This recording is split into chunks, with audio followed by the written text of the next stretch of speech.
como nós vimos, as moléculas que apresentam hidrogênios ácidos podem sofrer ionização e podem estar presentes no meio em suas formas preferencialmente doadoras de próton ou receptoras de prótons, dependendo do pH desse meio onde estão. Nesse exercício, foi solicitado que vocês discutissem, então, qual seria o comportamento do ácido acetilsalicílico, do medicamento que é a aspirina. O contexto da interpretação é um contexto de entender que a absorção de alimentos no estômago e no intestino, para que os nutrientes ou os medicamentos caiam na corrente sanguínea, vão acontecer dependendo da capacidade da molécula de atravessar as membranas celulares que compõem esses órgãos, como a gente discutiu, então, a previsão de absorção no estômago ou no intestino. E essa absorção, então, vai acontecer ou no estômago ou no intestino, permitindo, então, que os nutrientes ou os medicamentos consumidos, possam cair na corrente sanguínea e atingir os seus alvos. Como as moléculas hidrofóbicas têm maior tendência a serem absorvidas do que as hidrofílicas ou as carregadas, a absorção de drogas administradas oralmente pode depender de seus valores de pKa, porque, como a gente já compreendeu, é o pKa que vai nos dar uma referência de quais são as espécies presentes no meio em função do pH.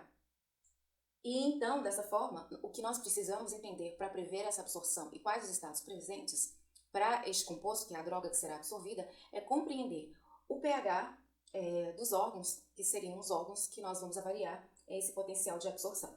Então, nesse contexto, vocês sabem que o estômago tem um pH bastante ácido em função da presença do ácido clorídrico, que é necessário para o processo de digestão de quebra de proteínas. Já o pH do intestino é o pH que tem valor 5, ou seja, já não é tão ácido. Já esse hidrogênio ácido, que nós vamos avaliar o seu potencial de ionização nesses meios, ele tem pKa 3,5. Mas antes de entender esses pKas, vamos primeiro discutir a absorção necessária para que então esse medicamento possa então ir para a corrente sanguínea. Para que esse medicamento vá para a corrente sanguínea, é necessário então que ele seja absorvido pela parede celular desses órgãos, Esse medicamento tem que passar pela parede celular desses órgãos para chegar na corrente sanguínea. Nós já discutimos a constituição da parede celular. Para poder resgatar isso, vamos resgatar um outro conceito. Nós discutimos que dentro da bioquímica alguns compostos apresentam uma estrutura que essa estrutura apresenta grupamentos polares, mas essas moléculas ainda, como moléculas de cadeia longa, apresentam uma porção significativa de natureza apolar, geralmente cadeias carbônicas de hidrocarbonetos. Então, essa estrutura, por ter uma parte polar e uma parte apolar, ela vai se comportar de forma que nós já classificamos como sendo um comportamento anfipático. Ou seja, afinidade por ambos os meios. Então, um composto anfipático é um composto, então, que pode interagir tanto com compostos polares quanto com compostos apolares, utilizando extremidades diferentes da sua estrutura. Um exemplo de composto anfipático que compõe as membranas celulares são os lipídios, São os lipídios, mais especificamente, os fosfolipídios, que são lipídios que apresentam grupos polares nas suas extremidades. Esses lipídios, enquanto compostos anfipáticos que apresentam um grupo polar, e geralmente em função dessa estrutura a gente costuma dizer cabeça polar e cauda polar, esses compostos, quando são colocados em meio aquoso, nós já discutimos bastante que a presença de compostos com partes apolares perturbam as interações de hidrogênio presentes entre as moléculas de água, e a presença, então, de uma porção tão significativa no meio aquoso de uma cadeia apolar vai fazer com que a água se organize para otimizar as ligações de hidrogênio e tentar diminuir a perturbação que essa parte apolar causa. Ou seja, nós discutimos isso bastante, que a presença de compostos apolares faz com que ocorra um aumento da entropia dessa mistura ou solução em função dessa organização que a água precisa desenvolver para tentar minimizar o impacto da adição desse soluto com uma porção apolar. Para que a entropia aumente novamente, então quando coloca composto apolar, a entropia diminui, que energeticamente é desfavorável. Para que a entropia aumente, que é um processo favorável, nós discutimos que a água faz com que ocorra uma organização desses compostos que tenham porções apolares, nesse contexto o anfipático, fazendo com que ocorra um efeito que nós chamamos de efeito hidrofóbico. No efeito hidrofóbico, como nós já discutimos, os compostos, então, são forçados pela água a se organizarem formando aglomerados, e nesses aglomerados, a água, então, força que esses aglomerados sejam formados de maneira que a parte apolar seja organizada e fique o mais distante possível das moléculas de água. Dessa forma, as moléculas amfipáticas, elas expõem para o meio externo apenas os seus grupamentos polares, que podem, de forma diferente da parte polar, interagir de forma favorável com as moléculas de água. Então, este efeito hidrofóbico, por exemplo, pode fazer com que moléculas anfipáticas se organizem numa estrutura circular, que você já conhece como uma estrutura micelar, né? Então, essa organização ela ocorre por efeito hidrofóbico formado pelas moléculas de água, para que as moléculas de água possam alcançar os seus níveis entrópicos máximos e otimizar as ligações de hidrogênio, mesmo com a presença de moléculas que tenham grupos que não têm interações favoráveis com a água. Bem, mas isso é para resgatar. O efeito hidrofóbico também permite a organização dos lipídios, dos fosfolipídios que compõem as membranas celulares. Então, a água presente no meio faz com que os compostos se organizem, formando a membrana que vai circundar, que vai compartimentalizar as organelas de uma célula. Mas diferente da micela, que nós estamos pensando que o composto anfipático está aqui distribuído dentro de um solvente aquoso e circundado aqui pelas moléculas de água, a questão que a gente tem que pensar para entender uma célula é pensar que uma célula, vamos pensar que essa é a parte interior da célula, onde estão as suas organelas. Essa célula tem essas organelas dispersas em um meio aquoso, que é o citoplasma. Então, o citoplasma é a solução celular, que é uma solução aquosa. Já o meio externo à célula é um meio externo extracelular, que é constituído pelo plasma sanguíneo, por exemplo. E nós sabemos que o plasma sanguíneo ele é constituído de 90% de água. Então, nós temos que pensar o seguinte: essas moléculas anfipáticas devem fazer uma barreira circundando a célula, protegendo a célula da entrada daquilo que não é necessário. Então, é uma barreira, realmente. Mas essa barreira, ela tem água em ambos os lados, no meio intracelular e no meio extracelular, diferente da situação de uma micela. Então, em função dessa situação, para que as interações sejam favoráveis, a entropia seja necessária para o meio, o efeito hidrofóbico, então, faz com que as moléculas anfipáticas formem uma estrutura que é chamada de estrutura de bicamada, ou seja, nós temos uma camada de estruturas anfipáticas voltando os seus grupos polares para o meio extracelular, e nós temos uma segunda camada de compostos anfipáticos voltando os seus grupos polares para dentro do meio intracelular. Essa organização é bastante importante. Essa organização, então, ela permite que a água possa interagir de maneira favorável, energeticamente, com os grupos polares da estrutura anfipática, tanto no meio intracelular quanto no meio extracelular.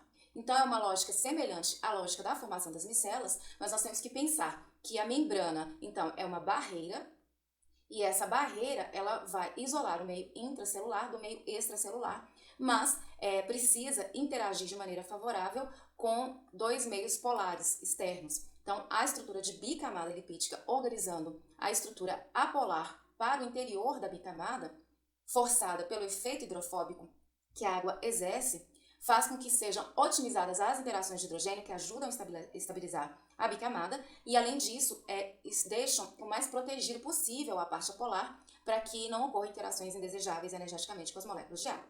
Bem, mas a membrana celular é uma barreira, é uma forma de compartimentalizar todas as organelas que estão no meio intracelular. No entanto, a membrana celular não é um muro. Moléculas precisam entrar e sair, quando necessário, das células para alcançar outras células ou órgãos e atingir os seus alvos biológicos. Então, a membrana celular, apesar de ser uma barreira de compartimentalização, não é algo fechado.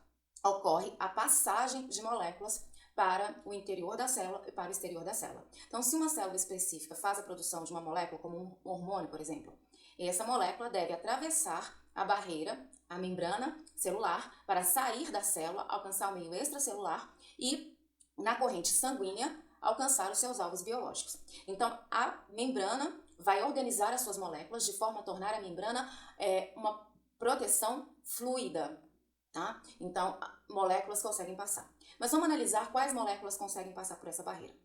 A parte polar, as cabeças polares, que estão voltadas para o meio intracelular, elas estão envolvidas com ligações de hidrogênio, estão interagindo com as moléculas de água do citoplasma.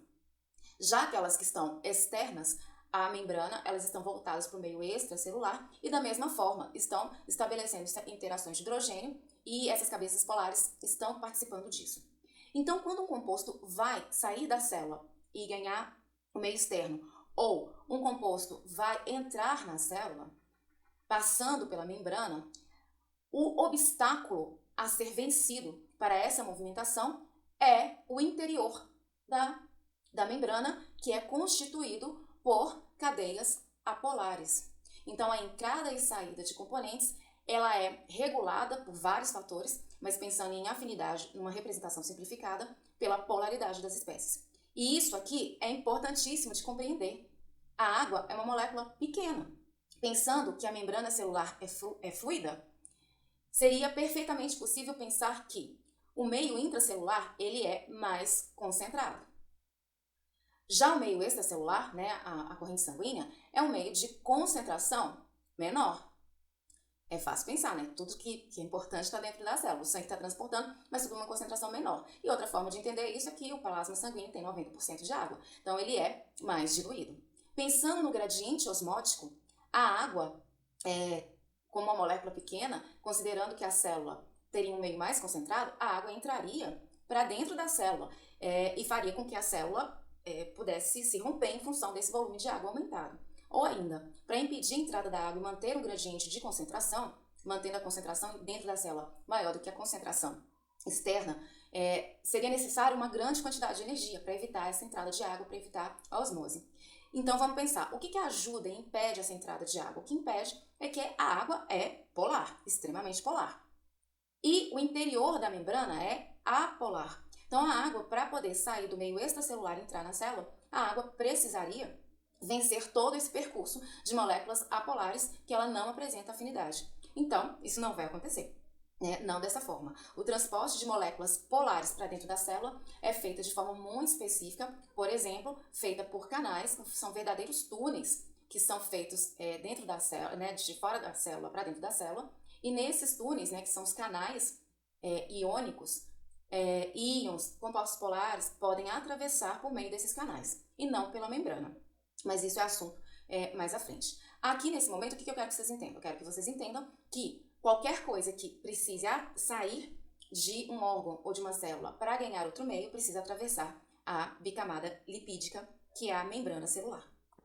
Então, pois bem, voltando à situação específica, que é a absorção da aspirina, a questão que se coloca é se a absorção vai acontecer no estômago ou no intestino. A discussão é a discussão que nós fizemos agora, é compreender que essa absorção requer entender se a aspirina vai estar disponível para passar pela membrana celular, né, ou a parede celular que compõe o estômago e cair na corrente sanguínea, ou se a aspirina vai estar na forma mais disponível para atravessar a membrana e cair na corrente sanguínea no pH do intestino. Essa avaliação, volto a dizer, compreende, né, a interpretação de pensar que a passagem de um meio intracelular, né, eu estou pensando nas células do estômago e do intestino, para um meio extracelular, envolve atravessar a bicamada lipídica, a membrana que recobre a célula, e nesse caso as células que constituem esse órgão.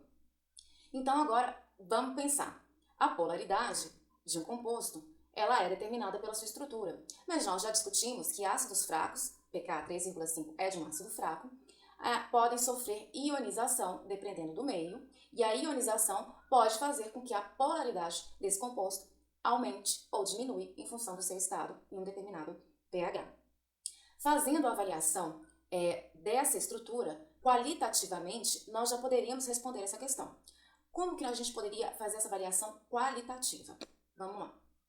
A aspirina, eu vou simplificar a estrutura da aspirina e vou escrever de forma simplificada a sua estrutura na forma ácida, ou seja, aqui com essa representação eu estou colocando a estrutura doadora de prótons. A aspirina, então, tem um hidrogênio ácido, que é do grupo ácido carboxílico, de pK 3,5. Nós já discutimos que durante a titulação de um ácido fraco, a gente consegue entender o comportamento de ionização desse próton.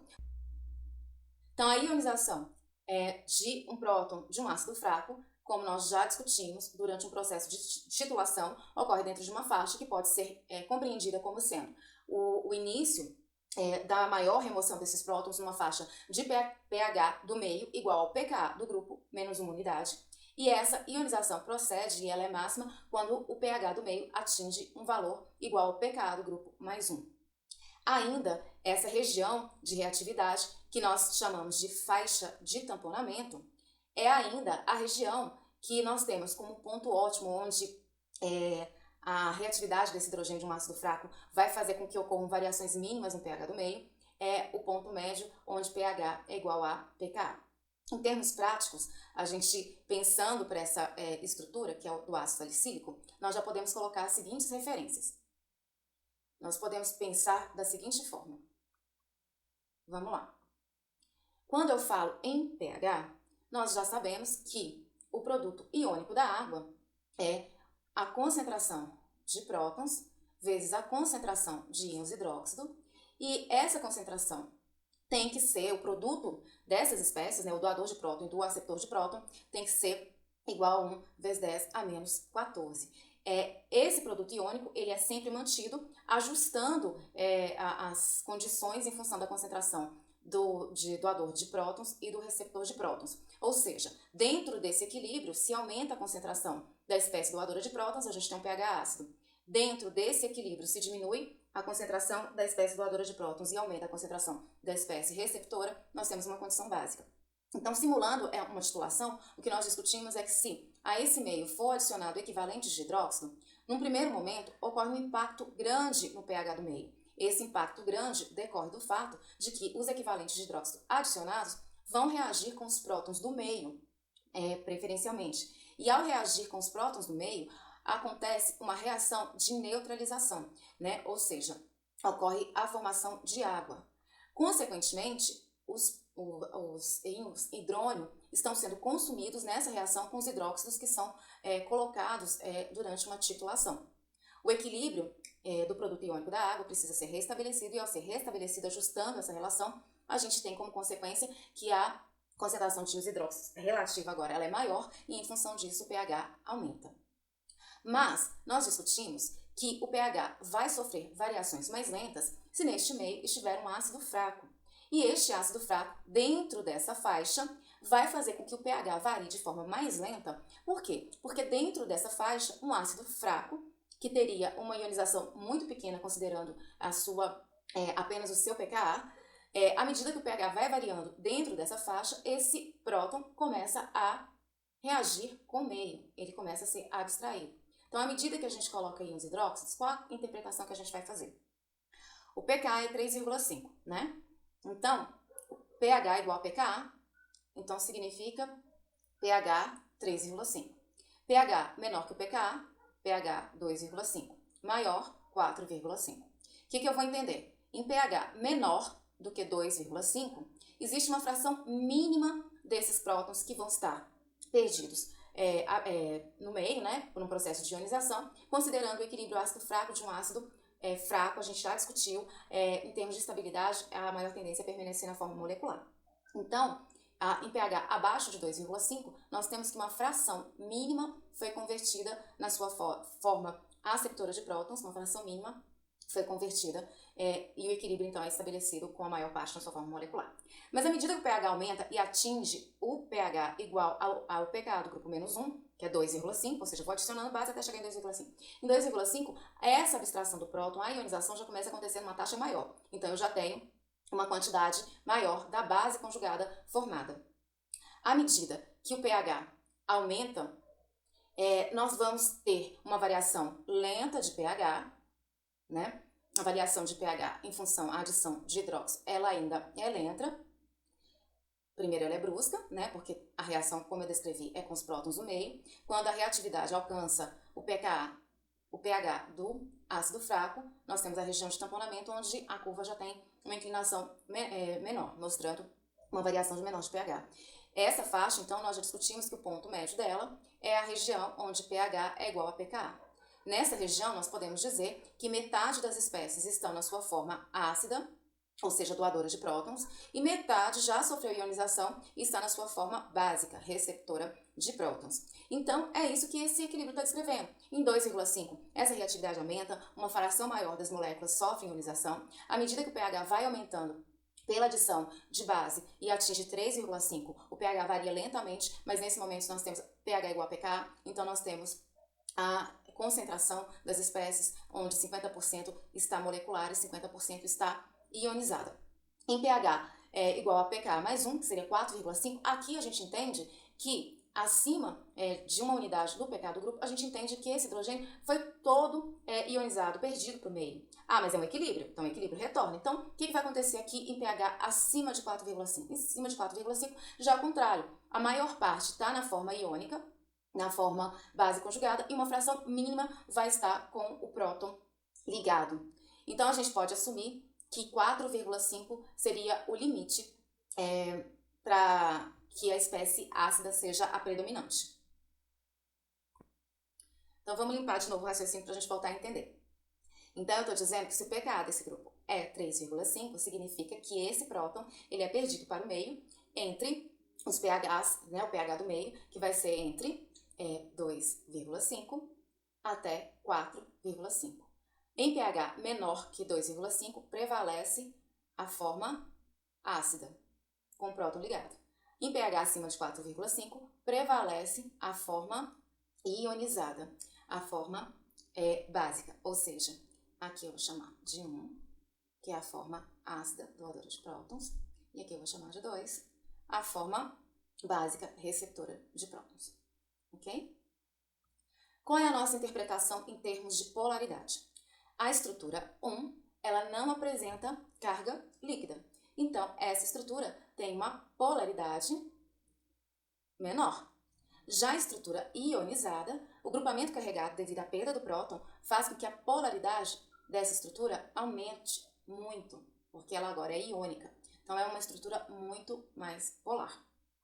Vamos voltar para o nosso problema. Nós temos que prever essa absorção no estômago, que tem pH igual a 2, e no intestino, que tem pH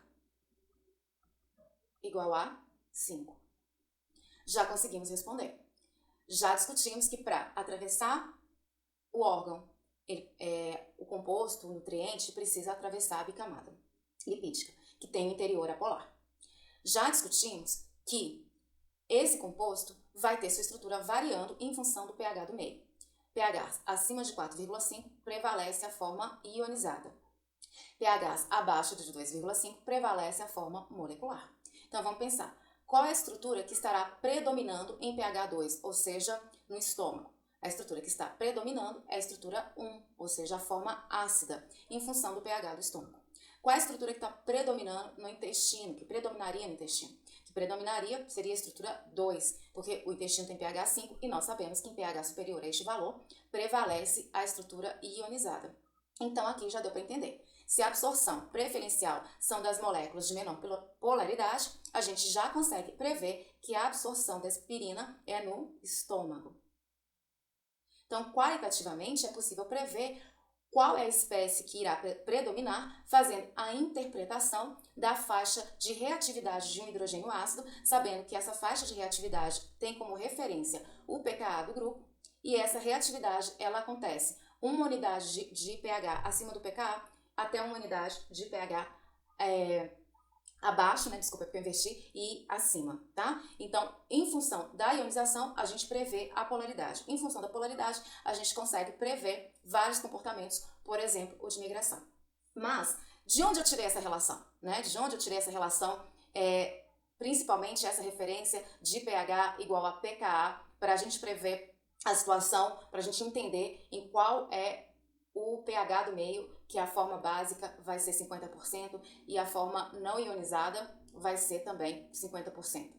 Bem, vocês sabem que a gente tirou isso da equação de Henderson-Rosenbeck, que é a equação de pH, que relaciona pH com pKa, e essa relação, então, é uma relação que leva em consideração, então, a concentração da espécie receptora de prótons, ou seja, nós chamamos essa espécie de espécie 2, né? Em função da concentração da espécie doadora de prótons, ou seja, a forma ácida e a forma básica. Então, a nossa interpretação qualitativa, ela veio da interpretação da equação de Henderson-Rosenbeck, que nos permite prever a faixa de tamponamento. No entanto, essa equação nos dá informações maiores, ela nos dá informações de aspecto quantitativo. Então, se eu sei o pKa do grupo da aspirina, 3,5, se eu sei o pKa do estômago, se eu sei o pKa do intestino, eu consigo calcular qual é a fração da forma ionizada e da forma molecular que vão estar em cada um dos meios. Ou seja, eu vou usar a equação para ter certeza daquilo que eu acabei de ver. A gente acabou de ver que em pKa 2 prevalece a forma ácida. A gente acabou de ver que em pKa 5 prevalece a forma básica, já ionizou praticamente tudo. Então, fazendo o cálculo, a gente vai entender. Então, esse cálculo é um cálculo que vai ser de substituição nessa fórmula. E ao substituir essa fórmula, a gente vai encontrar qual é a relação entre as espécies ácida e básica nesses pKas, e depois disso a gente pode calcular o percentual da espécie carregada. O percentual das espécies carregadas, vocês viram lá na analítica. Então, depois que eu acho essa relação substituindo esses valores, o percentual da espécie no meio, carregada ou não carregada, desculpa, eu falei carregada, né? Uma ou outra, ela pode ser obtida fazendo a seguinte relação. Se eu quiser saber qual é o percentual da espécie não carregada, ou seja, qual é o percentual da forma ácida, considerando, por exemplo, o primeiro cálculo, né? Esse percentual, ele pode ser obtido, ele vai ser igual à quantidade da forma ácida dividido pela soma da quantidade da forma ácida multiplicada pela forma mais a forma básica, né? Então, o percentual vai ser a concentração da forma ácida dividida pela concentração da forma ácida mais a forma básica vezes 100. Essa